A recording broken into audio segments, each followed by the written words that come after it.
evening, everybody.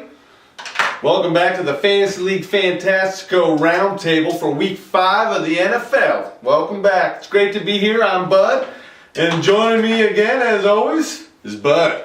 Hey, Bud. Hey, Bud. How are you? Good. Good to see you again, Bud. Good to see you. Yeah, welcome back. Yeah, okay. Okay. We're here to talk about the week that was, the week that is, a week that shall be. And this week, Bud, Absolutely. we're both crying because some fools got bye-week blues.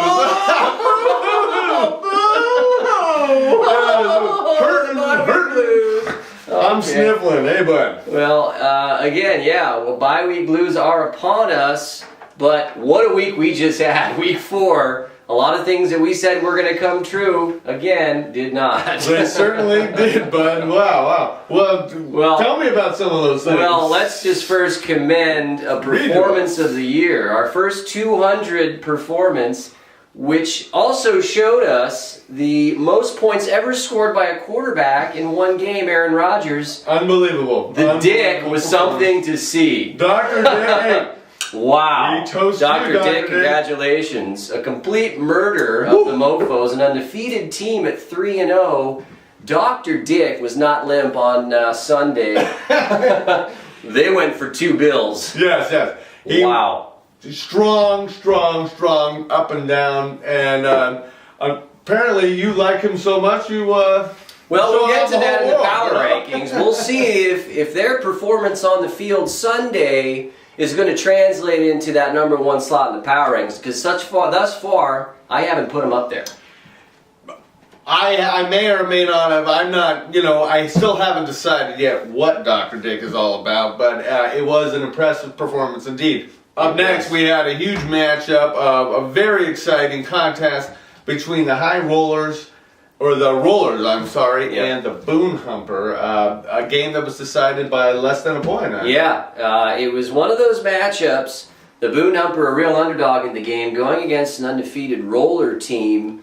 Boone Humper in a position to win come Monday night. He's got a running back in Joseph Adai and a Pro Bowl receiver in Reggie Wayne, sans Peyton Manning, of course. But still Reggie Wayne. Yes. Anytime you got a wide receiver running back and you only need really about 15 points to win, it should be an easy win. But unfortunately, the Boone Humper was unable.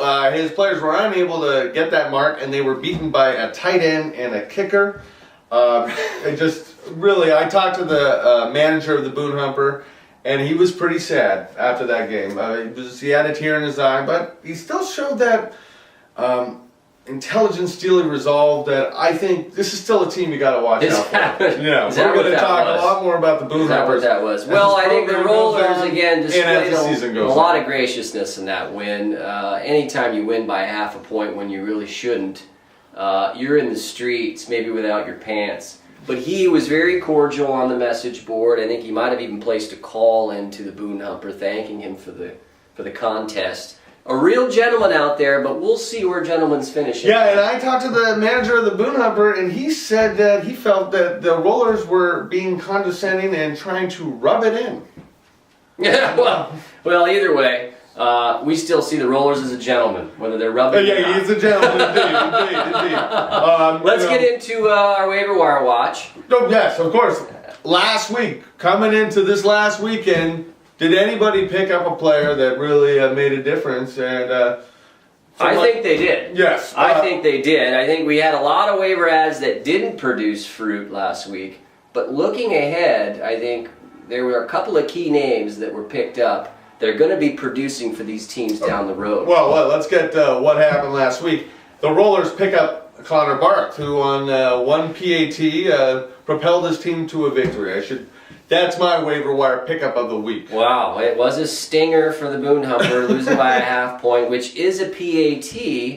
I think he totaled about 6 or 7 points in the contest. Not something really that you put on a pedestal, but it was efficient. A fine ad. For me, again, talking about that future and future dividends, Marquez Colson was plucked right off the waiver wire. I was surprised to see him out there.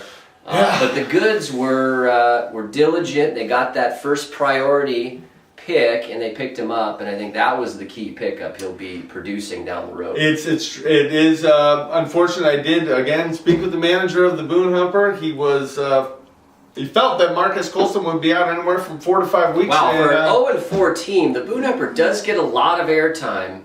I think the fans out there would really like to see us move on to some teams that are winning. Well, let's go down some of last week's games. Yeah, let's look at the games real quick here. Once again, it was the Boone Humpers losing to the Rollers. Correct. 133-132, 133.40, 132.82. Peaceful Warriors lost to the Goods. 126-34, 104-40. I don't know what's going on there in Peaceful Land. Again, first show, I call their draft a success, the best I've seen this year. It was an ugly loss and looking not at a very now, good draft. This team can't hit projections like they're trying to hit water out of a plane. I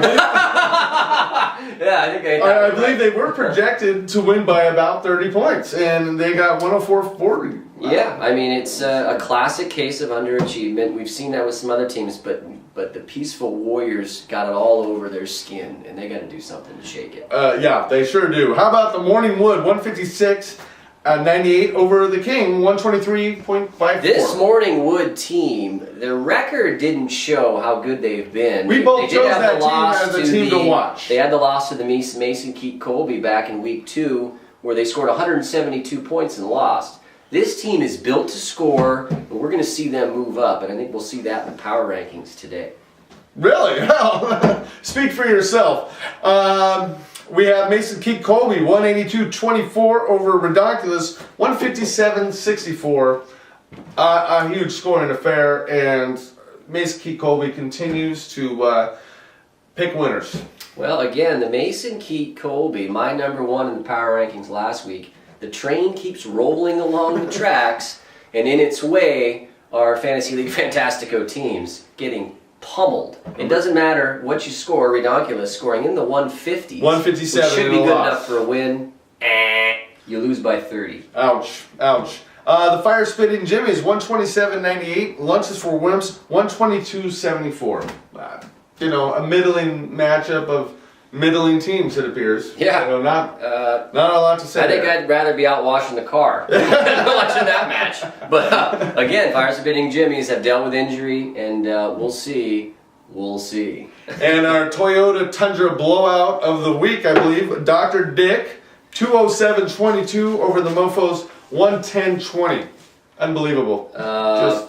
I think you gotta love you some Dick here. Yeah. I mean, it's apparently. Just a classic I case. didn't notice that. I was like, wow. That's crazy. What is that? Geez. I love me some Dick. Oh, God. I didn't realize that. I think, again, just hats off to the Dick. And if you're the Mofos, though, you're like, wow, my team only scored 110. I'm not putting up numbers, and I might slide in the power rankings. Was the 3-0 a facade? Apparently it was here at 110. Let's see going forward. I have some question marks there. Yeah. We could be looking at a 500 big team problems in the land of the Mofos. Why don't we dive right into our power rankings, John? You want to start it off? Yeah, why don't I start off with my bottom 5. Again, last week, my bottom 5. 5th worst team, Fire Spitting Jimmies, Redonkulous, Lunches for Wimps, the King, and the Boone Humper held the bottom spot, laying the egg there. This week, our bottom 5... We're going to start out with a team that we had to watch 2 weeks ago as a number 2. They have fallen on hard times. The Goods are going to be my number 5 team here. Again, lost another wide receiver in Andre Johnson for a couple more weeks. Marquez Colston isn't quite ready to score points yet. I don't know what's going to go on there now that we're boo-hoo in the bye-week blues. We'll see how they do. Peaceful Warriors have now sunk into the bottom 5. I got them at 4. Wow. And we'll see another bad week here of bye for them. If they get out of this with another loss, they could fall deeper into that pile. Lunches for Wimps at 3. The King, again, I got him down there at the bottom. My bottom 2 have not, the bottom 3 really haven't switched. Lunches for